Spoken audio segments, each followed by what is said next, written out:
Acts chapter 8, verses 26 to 40. Philip and the Ethiopian. Now an angel of the Lord said to Philip, "Go south to the road, the desert road, that goes down from Jerusalem to Gaza." So he started out, and on his way he met an Ethiopian eunuch, an important official in charge of all the treasury of the Kandake, which means Queen of the Ethiopians. This man had gone to Jerusalem to worship, and on his way home was sitting in his chariot reading the book of Isaiah the prophet. The Spirit told Philip, "Go to that chariot and stay near it." Then Philip ran up to the chariot and heard the man reading Isaiah the prophet. "Do you understand what you are reading?" Philip asked. "How can I," he said, "unless someone explains it to me?" So he invited Philip to come up and sit with him. This is the passage of Scripture the eunuch was reading.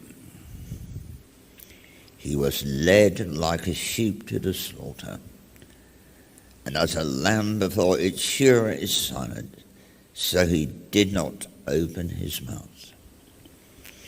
In his humiliation he was deprived of justice. Who can speak of his descendants? For his life was taken from the earth." The eunuch asked Philip, "Tell me, please, who is the prophet talking about, himself or someone else?" Then Philip began with that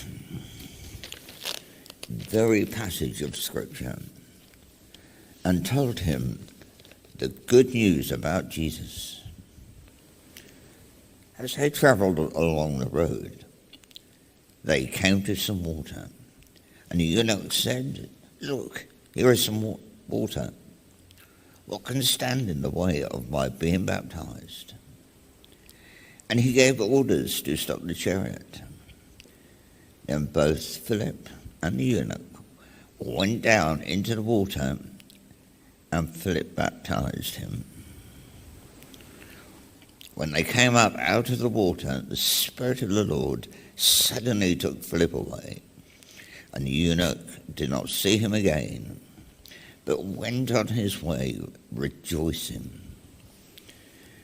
Philip, however, appeared at Azotus and travelled about, preaching the gospel in all the towns until he reached Caesarea. This is the word of the Lord. Thanks be to God.